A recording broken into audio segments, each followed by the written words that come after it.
नमस्कार दोस्तों, welcome back to our channel friends. मैं आप सबका अपने चैनल स्टॉक्स फॉर लाइफ पे बहुत स्वागत करता हूं। Welcome to STFL family.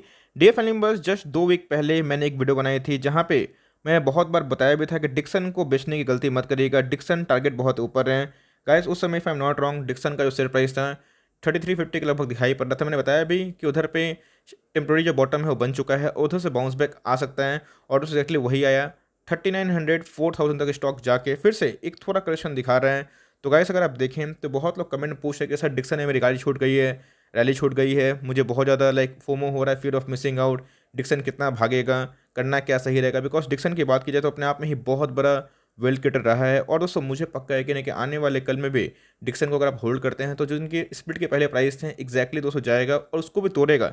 इतना उसमें दम है क्योंकि अपने आप में ही एक मोनोपोली क्रिएट करती है। तो एग्जैक्टली दोस्तों हमारा जो टारगेट था वो सेट हुआ और हमारा टारगेट दोस्तों 15% अप हो चुका है। मीन्स 15% जो भाव है वो बढ़ चुका है। तो करना क्या है, चार्ट पे क्या कंडीशन इमर्ज हो रही है, डिक्सन तेज क्यों है, डिक्सन क्यों नहीं गिर रहा है उतना जहाँ पे पूरा मार्केट गिर रहा है। चलिए गाइस बहुत कुछ सिखाएंगे आपको, सीखने को मिलेगा, जानने को मिलेगा। साइकोलॉजी जो कोई नहीं सिखाता, कोई नहीं बताता, वो बताने की कोशिश करूंगा। चैनल फर्स्ट टाइम होंगे सब्सक्राइब कर सकते हैं इसे क्वालिटी कंटेंट को सबसे पहले एक्सेस करने के लिए। Now without delaying any further time let's begin. Friends बात की जाए, डिक्सन बहुत ही महंगा स्टॉक हो चुका था। 20 शेयर के बाद हमें स्प्लिट की न्यूज़ देखने को मिली। उसके बाद जब स्प्लिट की न्यूज़ आई थी, if I am not wrong, Dixon उस समय 12-13 हज़ार के लगभग था और उधर से गए डिक्सन बहुत तेज भागा। और जैसे हमें देखने को मिलता है कि जब गर्मी निकल जाती है तो लोग प्रॉफिट बुक करते हैं, स्टॉक गिरा।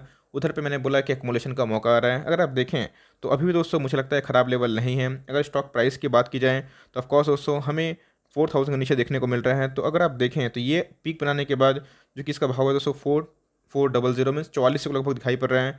अगर आप उससे कंपेयर करें तो अभी भी जो भाव है वो 500 आपको डिस्काउंट में अवेलेबल दिखाई पड़ रहा है। तो क्या इधर से ये स्टॉक गिरेगा या फिर इधर से स्टॉक भागेगा?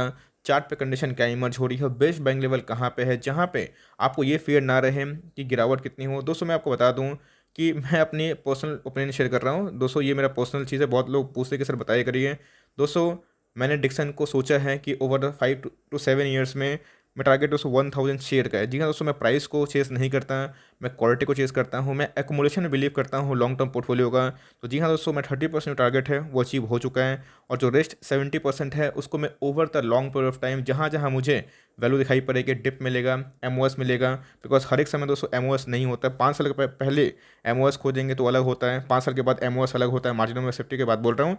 तो वो समय समय चेंज होता है। तो डिप का अंदाजा लगा के, तो गाइस मेरा पोर्टफोलियो बहुत बड़ा है तो उस हिसाब से टारगेट मेरा यही है कि मैं आने वाले कल में 1000 डिक्सन के शेयर को होल्ड करूं। तो ऑफकोर्स मैं 30% हो चुका है, 70% बाकी है। तो उसको मैं over the long period of time में धीरे धीरे एक्मुलेट करूंगा।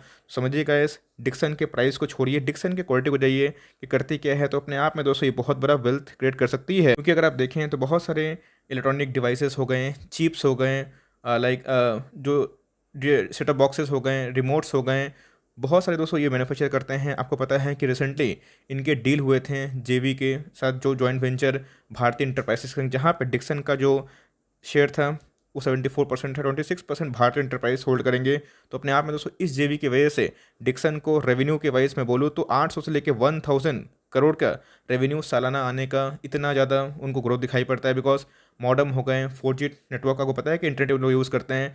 तो उनके जो राउटर हो गए तो उनके बनाने के लिए ये जेवी हुआ था। और पीएलआई स्कीम के अंतर्गत इनको और एम्बर को बहुत ही बेनिफिट होगा, इस बात को आप नोट करके चलें। तो इसलिए मैं बोलता हूँ जो अच्छे स्टॉक होते हैं उसमें गिरावट मौका होता है, पैनिक मत करिएगा। बिकॉज अगर आप स्टॉक को 3350 में नहीं बेचते हैं तो उस स्टॉक का प्राइस उसको 4000 आ गया है ना, तो नोशनल लॉस होता है। तो उसको बर्दाश्त करना सीखिए और अच्छी कंपनी पे कभी गिरावट होती है तो खुश होना सीखिए, क्योंकि अच्छी कंपनी बार बार मौका नहीं देती है। अगर आप देखें तो अच्छी कंपनी डिप खड़ती है और उसे नया ऑल टाइम हाई लगाती है। तो ये सब जो डिप है आपके लिए मौका होता है, इस बात को आप नोट करके चलें। इसके पहले दोस्तों आईसीआईसीआई डायरेक्ट ने 4200 का टारगेट दिया था। ये दोस्तों बहुत कम टारगेट है मैं बोलूँगा। अगर आप इसको लॉन्ग टर्म मेंटेन करते हैं, जैसे मैंने बताया कि मैं हमेशा वेल्थ क्रिएशन में बिलीव करता हूँ और मैं एसेट को क्रिएट करने की कोशिश करता हूँ। तो जैसे मैंने बताया कि शॉर्ट टर्म में मैंने स्विंग ट्रेड बहुत सारे कॉल्स दिए, सारे super hit max to max रहने की कोशिश करते हैं।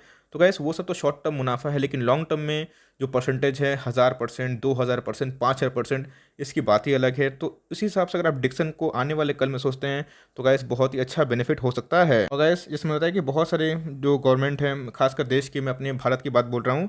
तो गाइस हमारे भारत में क्या हुआ है कि जो प्रोडक्टिविटी बढ़े, प्रोडक्टिविटी लिंक इंसेंटिव में बहुत सारे जो हमारे डोमेस्टिक प्लेयर है उनको इंकरेजमेंट हो, खासकर इलेक्ट्रॉनिक्स लाइक सेक्टर में, और खासकर बहुत सारे जो विदेश से आते हैं इलेक्ट्रॉनिक्स कंपनी, उसमें भी अच्छा खासा बेनिफिट हो। हम लोग अट्रैक्ट कर पाएँ एप्पल, गूगल जैसे टेक वाली कंपनी को। तो हम लोगों ने पीएलआई स्कीम के अंतर्गत बहुत सारे डोमेस्टिक जो प्रोडक्शन है उसको बूस्ट करने के लिए भी कोशिश करी है। और गाइस हमने बहुत सारे अट्रैक्टिव रेट भी ऑफर्स किए हैं विदेशी प्लेयर्स को। तो अगर आप देखें तो पीएलआई स्कीम से बाहर के जो कंपनी है वो तो अट्रैक्ट होंगे, भारत में आएँगे, व्यापार करेंगे, रोज़गार मिलेगा, लेकिन हमारे डोमेस्टिक प्लेयर को भी रास्ता खुलता है। डोमेस्टिक प्लेयर की बात की जाए तो डिक्सन और एम्बर की बात की जाए तो मेक इन इंडिया में इनका बहुत ही बड़ा योगदान है। तो गाइस इनको लॉन्ग टर्म में ज़रूर मुनाफा होगा, इस बात को आप पकड़ के चलें। इसीलिए आप देख सकते हैं कि जो शेयर प्राइस है वो 800 से कितना हो चुका था, 4000, सवा 4000। अगर आप देखें 22,000 करोड़ की मार्केट कैप है। बहुत लोग बॉदर करते हैं कि सर सब कुछ तो ठीक है, समझ में आता है, लेकिन इतना जो वैल्यूएशन है वो कैसे जस्टिफाई होगा। देखिए दोस्तों, अगर ईपीएस बढ़ेंगे over the long period of time, अब उनके जेवी होंगे, उनके रेवेन्यू बढ़ेंगे, तो ऑफकोर्स ये बात है इनके प्रॉफिट बढ़ेंगे, ईपीएस बढ़ेगा। तो गैस ईपीएस बढ़ेगा तो प्राइस बाय अर्निंग्स डिवाइड करिएगा तो वो बैलेंस हो जाएगा।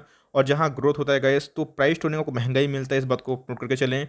तो वैल्यू इन्वेस्टिंग सही है, लेकिन कभी कभी जो स्टॉक में बहुत दम होता है, तेज होता है, उसके वैल्यूएशन महंगे होते हैं। और आप देख सकते हैं कि हमें 40% के ऊपर डिलीवरीज देखने को मिल रही हैं। क्लियर कट दोस्तों मैंने बता दिया कि अगर आप देखें तो over long period of time सिर्फ 4 क्वार्टर में ही एफआईएस ने अपने स्टेक को दोगुना कर दिया। तो एफआईएस को इस कंपनी पे भरोसा दिखाई पड़ रहा है, तो भाई हम लोगों को क्यों नहीं पड़ेगा। तो इस बात को आप सोच के चले, जहाँ पे आप देख सकते हैं रिटेलर ने अपने पोजीशन को स्क्वायर ऑफ किया है, एग्जिट किया है, लेकिन एफआईएस ने दोगुना कर दिया है। और अब देखें तो प्रोमोटर के भी ठीक ठाक होल्डिंग दिखाई पड़ रही है। इसलिए गाइस अगर आप देखें तो क्लियर कट ये प्राइस एडजस्टमेंट के बाद हमें चार्ट देखने को मिल रहे हैं।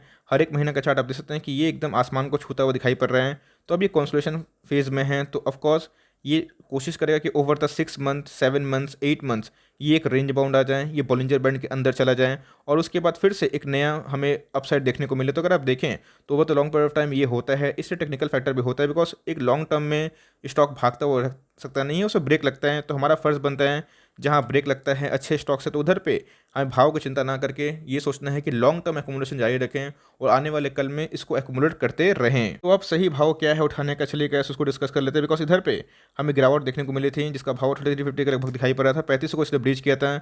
अभी की बात की जाए तो अभी बॉलिंजर बैंड के ऊपर है, तो हो सकता है कि सपोर्ट लें। तो गैस मुझे लगता है कि ये आपको आने वाले कल में 3700 और 3650 है ना, ये आपको अल्टीमेट सपोर्ट में आने का पॉसिबिलिटी है। अगर 4000 तोड़ नहीं पाता, अगर आप वेट करते हैं तो जी तो 3650 अल्टीमेट एक एंट्री पॉइंट हो सकती है। मार्केट गिरेगा तो गिरावट होगी, लेकिन जैसे मैं बताया कि लॉन्ग टर्म में इसमें बहुत ही बेनिफिट होगा। और कंपनी एक मिड कैप कैटेगरी का स्टॉक है, तो बहुत रिस्क कम हो चुका है as compare to the small cap. आपकी नज़र होनी चाहिए 3350 पर आता है तो 2-4 स्टॉक बढ़ा लीजिएगा, है ना, एवरेज वो कम हो जाएगा, लेकिन एकोमोडेशन में फोकस रखिए और वेल्थ क्रिएट करिए लॉन्ग पीरियड ऑफ टाइम में। डिक्सन आपको जरूर हेल्प करेगा उस टारगेट को अचीव करने में। तो यही मेरी कमेंट्री थी। बेस्ट बाइंग प्राइस मैंने बताया कि 3650 के लगभग दिखाई पड़ सकता है। और जो कमेंट्री आ रही है, जो दोस्त मैं सोचता हूँ इसको लेके, बिकॉज मैंने कोशिश यही करी है कि आपको टारगेट्स तो दूंगा बताऊंगा लॉजिक और टेक्निकल भी, लेकिन उसके साथ साथ आपको सिखाऊंगा भी कि हम लोग क्या सोचते हैं। ऑफकोर्स जो न्यूबी है, बिगनर है, उनको आइडिया नहीं होता है तो पैनिक में आ जाते हैं। तो मेरा फ़र्ज़ बनता है एज ए बिग ब्रदर कि आप सबको बताऊं। तो इधर पे आप देखें दोस्तों तो हमें यही देखने को मिल रहा है। आई होप कि आप लोगों को कुछ हेल्प मिला होगा। अगर वीडियो अच्छी लगी तो एक लाइक कर दिएगा, और चैनल फर्स्ट टाइम होंगे तो याद से सब्सक्राइब भी करना ना भूलें। फर्दर कोई डाउट है उसको ड्रॉप कर सकते हैं, और कोई स्टॉक का रिव्यू चूज़ करना भी ड्रॉप करना ना भूलें। I would love to know कि भाई आपका क्या स्टॉक है जो मैं रिव्यू करना बाकी है, बिकॉज मैंने बहुत सारे स्टॉक को रिव्यू भी किया है। तो for timing that's end the video. तो भाई मिलते जल्दी ही, तब तक के लिए bye, thanks for friends, God bless you all.